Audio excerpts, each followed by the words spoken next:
palavra agora, irmão. Hoje é dia de ceia, hoje é um dia muito importante para nós como cristãos, como igreja, que nós nos reunimos para nos lembrar dele, amém?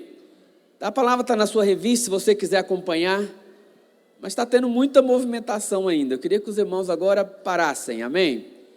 Olha para cá, agora é o momento que nós nos assentamos na mesa do rei, para poder nos alimentarmos da palavra, para sermos fortalecidos nele, para receber da vida de Deus, amém? Hoje o tema da palavra é: Ele abriu mão da sua glória.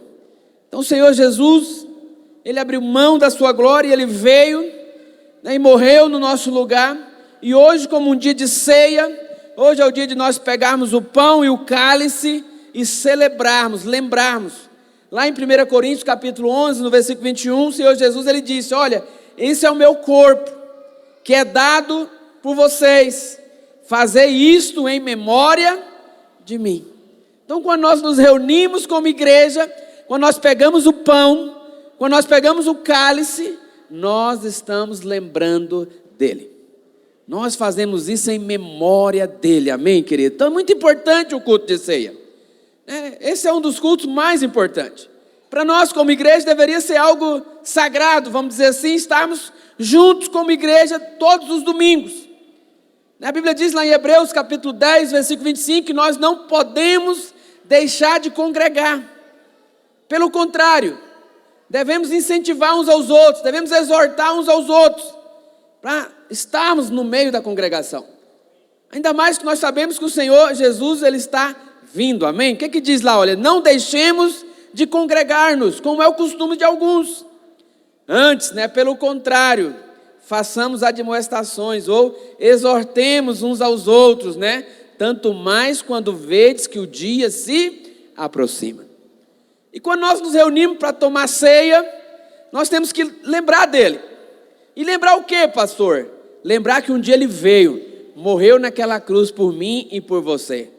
Mas também devemos lembrar dele até que ele venha. Devemos lembrar que um dia ele virá nos buscar, amém, amados? Então nós honramos o Senhor quando nós nos reunimos como igreja para lembrar dele, para lembrar da morte e ressurreição do Senhor Jesus. E hoje, num dia propício como esse, um dia de ceia, nós quero falar e meditar com você juntos sobre o Salmo número 22. O Salmo 22, ele é um salmo profético, messiânico, que descreve ali o sofrimento de Jesus na cruz do Calvário. Esse é um salmo de Davi, que foi escrito mais ou menos 1000 anos antes do Cordeiro, que é Cristo, ser imolado naquela cruz. Mas apesar de ter sido escrito 1000 anos antes, ele traz ali uma série de profecias que se cumpriram no momento da crucificação. Então trata de um salmo profético, um salmo que também é conhecido como o Salmo da Cruz, porque ele antecipa, ele traz luz, ele traz de forma profética alguns eventos que aconteceram ali na crucificação. Então, embora o salmista ele pareça falar da sua própria experiência, na verdade o Novo Testamento vai mostrar claramente que ele estava ali sendo profeta, falando a respeito do Messias, do Cristo que veio para morrer no nosso lugar, amém, meus irmãos? Então, se você quiser abrir aí na sua Bíblia, no Salmo 22, o irmão vai projetar ali também, e nós temos alguns versículos desse Salmo, que traz algumas profecias muito importantes para nós, principalmente o versículo 1, versículo 8, o 15, o 16, o 18, nós vamos meditar nesses versículos hoje, porque lá nós encontramos referências inequívocas a respeito da crucificação. Então é importante nós lembrarmos que esse salmo, ele foi escrito 1000 anos antes da crucificação, mas ele traz ali uma riqueza de detalhes maravilhosa. Alguns estudiosos chamam Isaías de o Evangelho do Antigo Testamento, mas o livro de Salmo, Davi também foi alguém que escreveu bastante a respeito do Messias. Então, e há uma sequência nesses salmos, os salmos 22, o salmo 23 e o salmo 24, que traz ali a obra do Senhor Jesus. E o salmo 22, ele revela o sofrimento dele na cruz. Enquanto o Salmo 23, ele vai falar ali do bom pastor, né? Aquele que nos guia pelas veredas da justiça, né? Aquele que nos leva para os pastos verdejantes, aquele que nos leva para as águas de descanso, amém? Porque se nós estamos em Cristo, nós temos descanso. Fala comigo, porque sobre a minha vida já não há nenhuma condenação. Então isso fala da obra do bom pastor ali do Salmo 23. Mas o Salmo seguinte é o Salmo 24, que fala a respeito da volta do Messias. Lá onde diz, olha, né, que fala ali um clamor para os portais, para levantar as suas cabeças, porque para que entre o Rei da Glória. Amém? Mas hoje eu quero me deter no Salmo 22. Porque enquanto nós experimentamos, né, da multiplicação do bom pastor, ali assentado nessas relvas verdejantes, nós estamos sendo cuidados. Mas o Salmo 24, ele vai falar a respeito da volta. Mas o Salmo anterior, que é o Salmo 22, vai falar da obra da cruz. E é sobre isso que eu quero falar hoje, porque hoje é um dia de ceia, um dia importante, um dia que nós estamos nos assentados na mesa do Rei, para desfrutar, para comer do pão vivo que desceu do céu. Diga amém. Então, como eu disse, esse salmo ele é chamado do Salmo da morte, porque nele nós podemos contemplar pelo menos 7 momentos, 7 eventos que aconteceram ali na cruz do Calvário. Enquanto Jesus estava sendo crucificado, ele estava ali como se recitasse esse salmo. Vários momentos que ele falou ali na cruz, ele estava recitando versículos desses salmos. Vamos ler? Salmo 22, versículo 1. O que diz a Bíblia? Olha como começa dizendo: Deus meu, por que me desamparaste? Já leu isso em algum lugar? Lá na cruz ele disse isso: Deus meu, por que me desamparaste? Porque se acham longe de mim, né, longe de minha salvação, as palavras do meu bramido? Deus meu, clamo de dia e não me respondes. Também de noite, porém, não tenho sossego. Contudo, tu és santo, entronizado entre os louvores de Israel. Nossos pais confiaram em ti, confiaram e os livraste. A ti clamaram e se livraram, né? E aí depois diz, continua: confiaram em ti e não foram confundidos. Mas eu sou verme e não homem, opróbrio, né, ou vergonha dos homens e desprezado do povo. Todos os que me veem zombam de mim, afrouxam os lábios e meneiam a cabeça. Confiou no Senhor, livre-o ele, salve-o, pois nele tem prazer. Contudo, tu és quem me fez nascer e me preservaste, estando eu ainda no seio de minha mãe. Versículo 10 continua: a ti me entreguei desde o meu nascimento, desde o ventre da minha mãe, tu és o meu Deus. Não te distancie de mim, porque a tribulação está próxima e não há quem acuda. Muitos touros me cercam, fortes touros de Bazã me rodeiam. Contra mim abrem a boca, como faz o leão que despedaça e ruge. Derramei-me como água, e todos os meus ossos se desconjuntaram.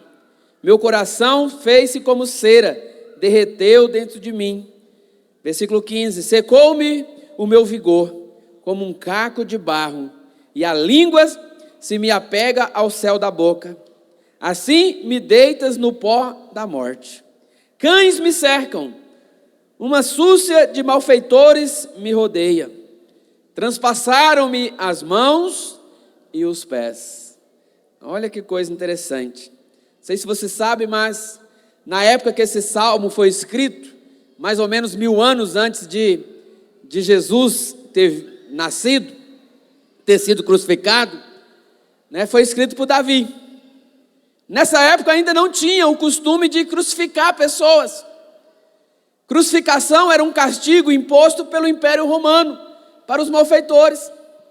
Só que você deve ter aprendido lá no livro de História, na 6ª série, turma C, você sentava lá no fundão, não prestou atenção na aula, mas lá o professor ensinou que o Império Romano, ele surgiu por volta do ano 168 a.C. Ou seja, mais de 800 anos depois, Davi já prescreveu ali como é que o Messias seria crucificado. Seria transpassado nas mãos e nos pés. Porque aqui é um salmo profético, amém? Versículo 17 diz: posso contar todos os meus ossos, eles estão me olhando e encarando em mim. Repartem em si as minhas vestes, e sobre a minha túnica deitam sortes. Tu, porém, Senhor, não te afastaste de mim, força minha. Apressa-te em socorrer-me, livra a minha alma da espada, das presas do cão, a minha vida. Salva-me das fauces do leão e dos chifres dos búfalos. Sim, tu me respondes. Aos meus irmãos declarei o teu nome, cantar-te-ei louvores no meio da congregação. Vós, os que temais o Senhor, louve-o. Glorificai-o, vós todos descendentes de Jacó. Reverenciai-o, todos vós, posteridade de Israel. Amém? Agora vamos lá para o versículo 29. Todos os opulentos da terra hão de comer e adorar, e todos os que descem ao pó se prostrarão perante ele, até que não pode preservar a própria vida.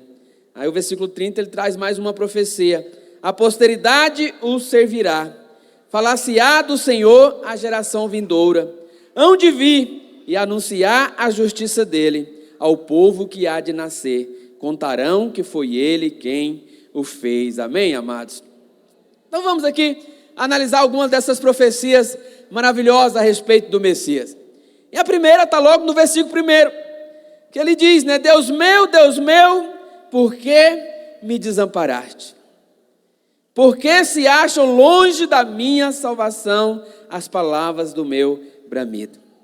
Então o cumprimento dessa profecia, na verdade Jesus aqui ele estava recitando esse versículo.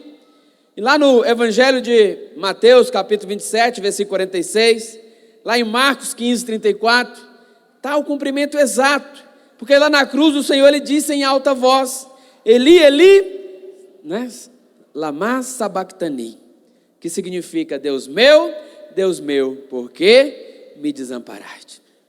Então ele estava na verdade recitando esse salmo. Então quando ele fala isso, essa é uma citação direta do versículo 1 do Salmo 22.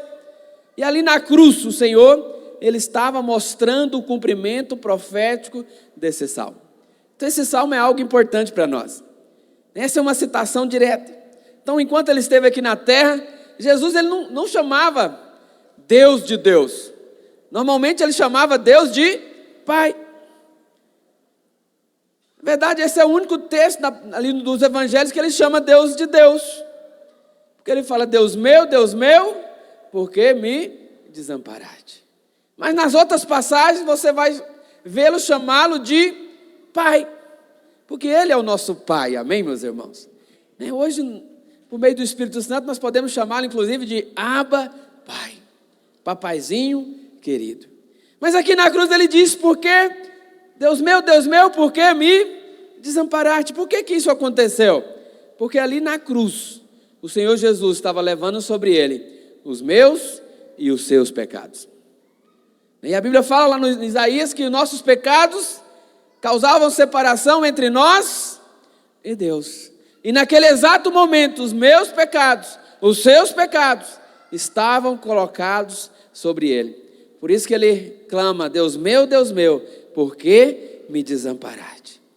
Mas hoje, meu irmão, hoje não há mais separação.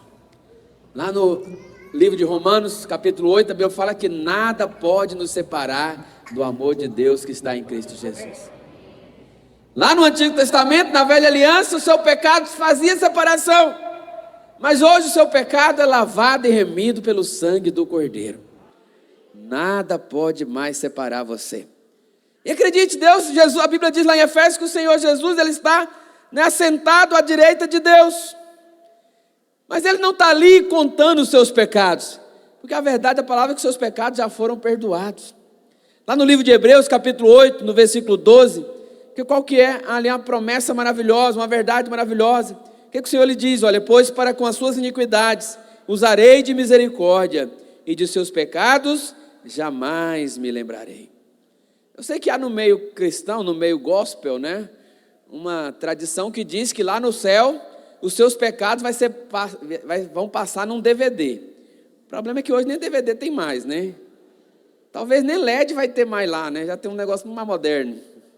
Não ia passar no toca-fita. Quem é dessa época que era ameaçado pelo pastor, pelos irmãos, que os seus pecados iam ser passados lá?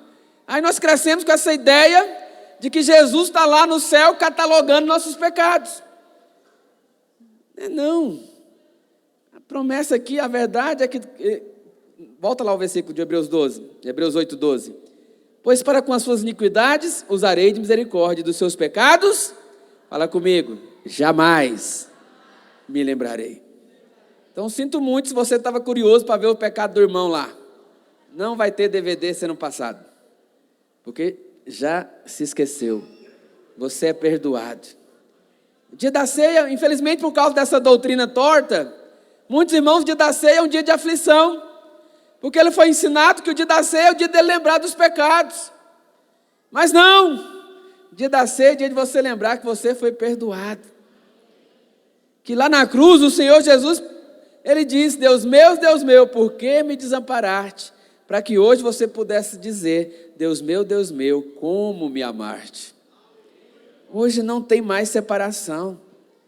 A Bíblia diz lá em 2 Coríntios, capítulo 5, versículo 21, projeta para mim lá, 2 Coríntios 5, 21, aquele que não conheceu o pecado, ele o fez pecado por nós, para que nele fôssemos feitos justiça de Deus. Então lá naquela cruz, quando ele clamou, Deus meu, por que me desamparaste? É porque ali ele se fez pecado por nós, para que a partir dali, a justiça dele foi colocada sobre mim e sobre você. Nós recebemos o dom da justiça, amém, meus irmãos? Então hoje não pode haver mais separação. Hoje é dia de ceia, dia de você pegar o pão, dia de você pegar o cálice e lembrar que os seus pecados foram perdoados na cruz do Calvário. Que hoje você é justiça de Deus. Que hoje você tem livre acesso ao trono da graça de Deus. Amém, querido? Mas essa é a primeira palavra que ele diz ali, o Senhor ele citou. Mas depois lá no versículo 8, voltando lá para o Salmo 22, no versículo 8 ele diz mais, olha, confiou no Senhor, livre-o ele, salve-o, pois nele tem prazer. Interessante que lá em Lucas 23, versículo 35, a palavra de Deus declara que ali as autoridades e o povo estavam zombando dele. E o que eles estavam zombando? O que eles falavam? Ele diz, olha, o povo estava ali e tudo observava. Também as autoridades zombavam e diziam, salvou os outros e a si mesmo se salve. Se de fato é o Cristo, o Cristo de Deus o escolhido. Estavam zombando dele também citando o Salmo. Olha que coisa interessante. Salvou os outros e a si mesmo, que se salve a si mesmo, se de fato ele é o Cristo, Filho de Deus. Estava mais uma vez fazendo ali a referência ao Salmo 22. Aí lá no versículo 15 do Salmo 22 também diz, Salmo 22, 15, o Senhor ali, o salmista ele declara, mas ali ele estava falando a respeito do Messias. Olha, secou-se o meu vigor, como um caco de barro, e a língua se apega ao céu da boca. Assim me deitas no pó da morte. Interessante que lá em João 19, 28, o Senhor Jesus ele diz, tenho sede. Por que isso está escrito ali, Lá diz, olha, depois vendo Jesus que tudo já estava consumado, para se cumprir a escritura, disse, tenho sede. Mas por que ele disse tenho sede? Mais uma vez, porque ele estava fazendo referência a esse salmo. Estava fazendo ali referência a esse salmo. O salmista ele disse, olha, secou-me o meu vigor, como um caco de barro. A língua se apegou ao céu da boca, que significando que estava com muita sede. Então por isso que ele disse, eu tenho sede. Então o Senhor ele continua recitando esse salmo. Então nós precisamos prestar atenção, porque esse é um salmo maravilhoso, um salmo que traz aqui muitas profecias messiânicas.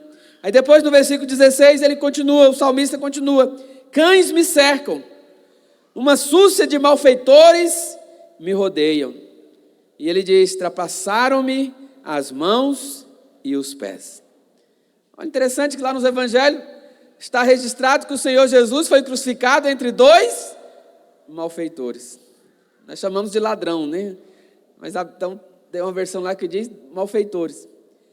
Ele foi crucificado entre malfeitores, para se cumprir o salmo. Mas lá também diz que ele fala, traspassaram-me as mãos e os pés. Mais uma vez aqui, mostrando claramente que esse salmo está se referindo a Jesus, ao Cristo que foi imolado na cruz. Como eu te disse agora há pouco, né, esse costume, né, essa punição de crucificar, de pregar no madeiro, foi inventado pelos romanos, 800 anos depois que o salmo foi escrito.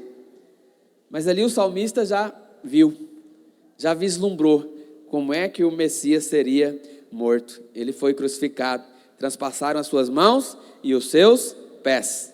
Né? Você que já passou pelos nossos encontros, você já viu lá aquele clipe do filme da Paixão de Cristo, né? Que mostra ali aqueles pregos sendo pregados nas suas mãos, né? E nos seus pés. Então lá em Lucas 23, 33, o que diz? Lucas 23, 33.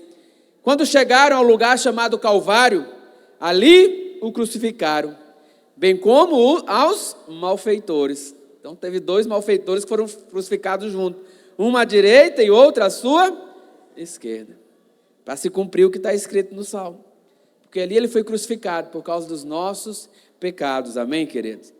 A Bíblia diz que aquele que não conheceu o pecado, ele se fez pecado por nós, para que hoje nós fôssemos feitos justiça de Deus. Mas também, voltando lá para o versículo 18, Salmo 22, 18, ele continua dizendo, repartem entre si as minhas vestes, e sobre a minha túnica deitam sorte. O cumprimento dessa profecia está lá em João, capítulo 19, no versículo 24. João 19, 24, o que diz lá? Olha, disseram, pois, uns aos outros, não a rasguemos, mas lancemos sorte sobre ela, para ver a quem caberá. Aqui estavam fazendo o sorteio para quem ia ficar com as roupas do Senhor Jesus. Para se cumprir, aí por que eles fizeram isso? Para se cumprir a Escritura. Repartiram entre si as minhas vestes, e sobre a minha túnica lançaram sorte. Então, mais um cumprimento profético do Salmo 22. Assim, pois, o fizeram os soldados. Amém, irmãos? Olha que interessante, né? No mesmo Salmo, várias referências à crucificação do Senhor.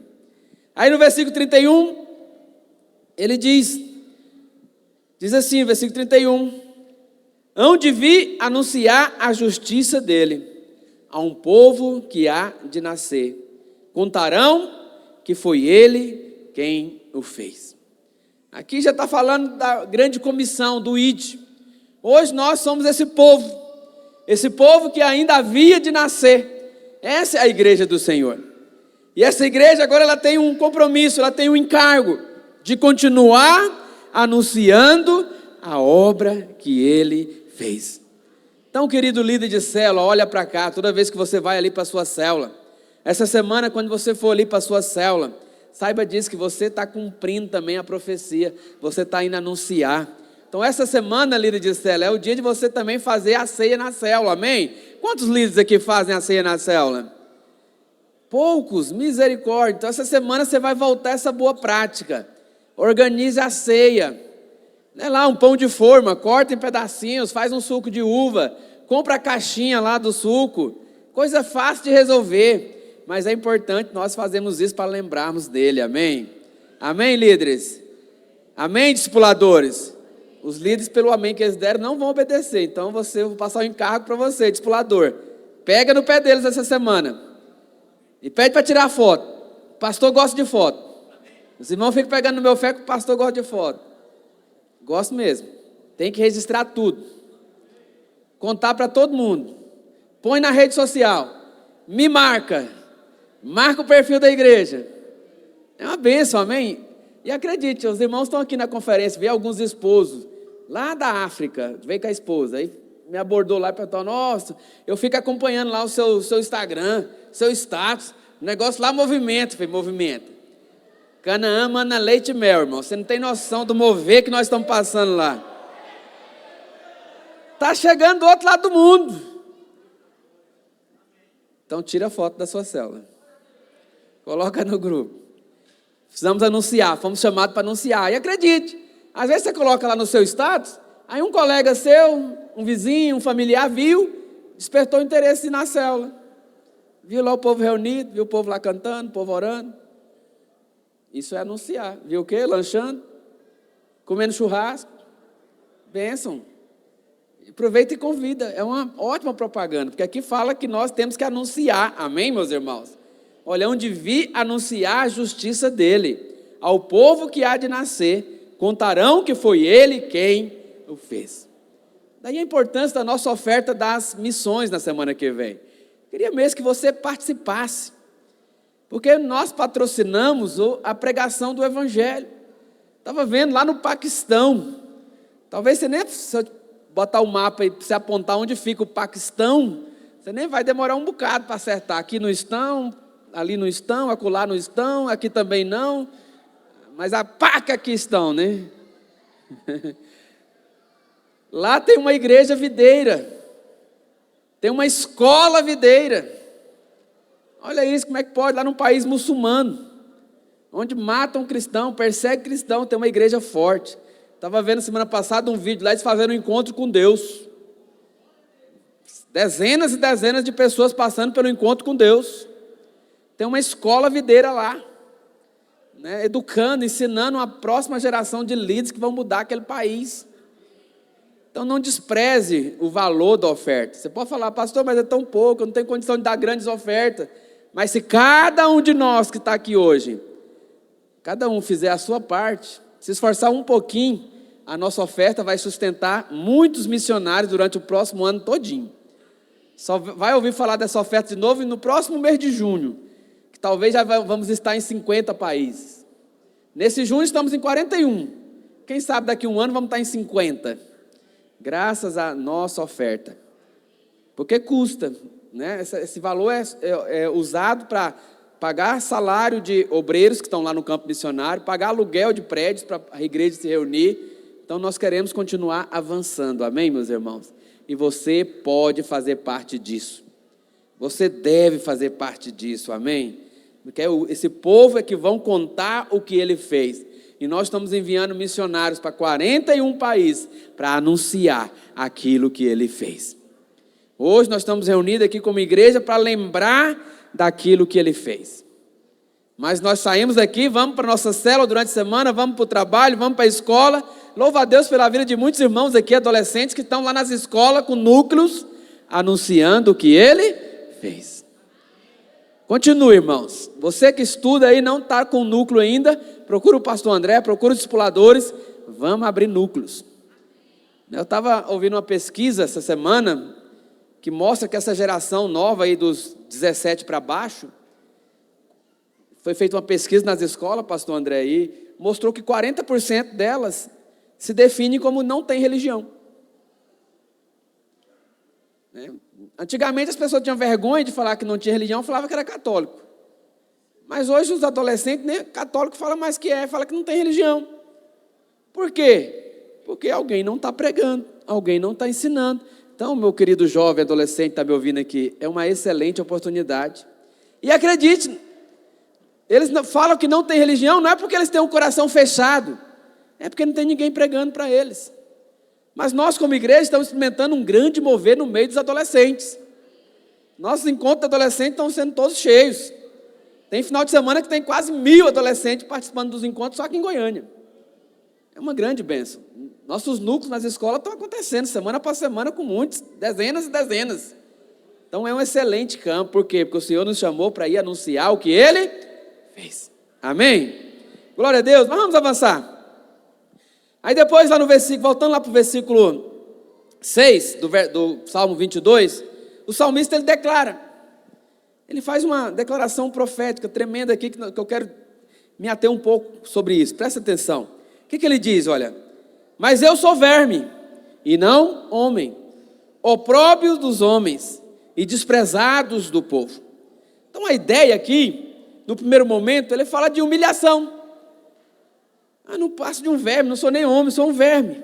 Só que essa palavra verme aqui, ela traz uma conotação poética. E ela expressa algo mais profundo. É muito mais do que ser alguém que não é valoroso aos olhos do outro. Mas, na verdade, ela traz um sentido, no hebraico, né, é um termo que é usado para essa expressão verme, é toula. Puder colocar para nós aquele PowerPoint aí, irmão, por favor? Porque esse toula aqui é o nome de um bichinho, né, de um verme que dá lá na região de Israel. E essa palavrinha toula, ela significa também carmesim, ou vermelho, que está associado à cor vermelha, à cor carmesim. E quando ele fala aqui que ele não passa de um verme, na verdade, quando você vai aprender um pouco sobre esse verme, pode deixar aí, que é esse bichinho bem pequenininho, que chama-se toula, ele aponta ali para a cor escarlate por causa do vermelho, e essa palavrinha verme ali é toula, que está associada à cor escarlate, ao vermelho, ao carmesim. Só que interessante que há um paralelo do que acontece com esse bichinho aí, com esse verme, com a obra da cruz. E eu queria mostrar isso para você rapidamente, esse paralelo. Pode passar para a próxima página aí, porque esse inseto, né, desde aquela época ali, ele já era conhecido ali, comum ali na região de Israel, e ele era esmagado para poder tirar dele ali a cor vermelha, né, a cor escarlate, para poder pintar ali, para poder tingir, né, as roupas do sacerdote. Então há um paralelo entre esse verme carmesim e Cristo, porque esse inseto ele dava-lhe aquele corante vermelho que aponta para a obra da cruz do Calvário. Interessante que quando a fêmea ali, ela só dá ovos uma vez na vida. Ela dá ali os seus ovos e morre. E como é que acontece isso, né? Quando ela está ali para poder dar os ovos, ela vai grudar em uma árvore, ela vai fixar no madeiro, e ela vai ali produzir os seus ovos, e vai dar ali vida àqueles filhotes. Então ela se prende ali na árvore, ela se fixa, e ela se fixa ali de forma definitiva, ela gruda no madeiro, dali não vai sair mais. Assim como Cristo, ele foi também grudado, né, pregado no madeiro, de uma vez por todas. Ele foi crucificado, amém? E ali aquele bichinho não se solta mais. E quando ela se fixa ali, ela vai formar ali uma cobertura, né, uma casca protetora, para poder guardar os seus ovos ali por 3 dias. E depois de 3 dias, ela vai dar à luz aos seus vermezinhos, aos seus filhotinhos. E durante aquele período ali, ela sustenta, ela guarda, né, as larvas protegidas e alimenta elas com o seu próprio corpo. Mesma coisa que Jesus disse lá em João 6, né, que ele é o pão vivo que desceu do céu, né, porque aquele que se alimenta dele, por ele viverá. Então ali o Criador, né, o Deus Criador do universo todo-poderoso, faz uma comparação da sua obra com uma pequena criatura que ele criou. Olha que coisa maravilhosa. Olha que coisa extraordinária. Mas depois desse período ali de 3 dias, aquela mãe, ela morre para poder dar vida aos seus filhotes, né? E os seus filhotes vão se alimentar dela, vão ganhar força, né? E aquela mãe vai soltar ali um líquido vermelho, escarlate, e vai cobrir os seus filhos com essa cor, né, vermelha. Porque eles nascem branquinhos, parecendo aqueles bichinhos, larvazinha. Mas quando ela morre, ela libera essa cor vermelha e coloca sobre eles e fica ali como naquela foto. Eles ficam todos vermelhos. Isso aqui apontando para o sangue do Cordeiro que é derramado sobre nós. Amém, meus irmãos? Então, por alguns dias, aquela mãe, ela morre e o seu corpo ali vai secretar nesse corante carmesim ou escarlate, né? E essa mancha vai cobrir ali os filhotes e o madeiro. E aquela cor vai ficar com eles para sempre. Não pode ser lavado, não sai. assim como se você está debaixo do sangue do Cordeiro, nada pode tirar você dessa posição. Você já é lavado, você já é remido, amém? Por isso que dos seus pecados ele jamais se lembrará. Porque cada vez que ele olha para você, meu irmão, ele vê a obra consumada da cruz, ele vê o sangue aplicado sobre você, amém? O diabo é que o tempo inteiro tenta nos acusar, tenta nos lembrar do pecado, mas quando Deus olha para você, ele vê o sangue, esse sangue que foi aplicado, amém? Então esses filhotinhos, eles permanecem com essa cor para toda a vida deles. Aquela secreção que sai do corpo da sua mãe, penetra neles e colore eles para sempre, ficam para sempre marcados, amém? Por isso que eles também são conhecidos como os vermes carmesim, porque ficam vermelhos. E essa palavra hebraica, usada aqui no Salmo 22, esse verme aponta para esse toula, que é esse bichinho aqui. Por isso aponta para a obra de Cristo. Passa para o próximo slide, por favor. Então aqui há uma alegoria fantástica da obra consumada de Cristo, amém? Há uma mensagem central aqui, mas o que mais me deixa impressionado é como que o Criador do universo, o Deus que é todo poderoso, largou a sua glória, e a Bíblia fala que ele se esvaziou de si mesmo, a ponto de morrer uma morte de cruz, na humilhação. E aqui ele compara a sua obra maravilhosa da cruz com o ciclo de vida de um verme. Olha que coisa extraordinária, amados. Irmãos, consegue compreender? Você está acompanhando aí? Porque esse verme carmesim, ele é uma ilustração da obra de Cristo. Ali eles grudavam no madeiro, assim como Cristo também foi grudado no madeiro. Ali aquele sangue vermelho, aquele excremento vermelho, aponta para o sangue de Jesus, que traz proteção, que traz purificação, que traz redenção, amém? Então todos esses sinais aqui apontam para a vida de Cristo, para a obra de Cristo na cruz do Calvário, que nos beneficia até hoje, amém? Então a cruz, ela transforma a morte em salvação.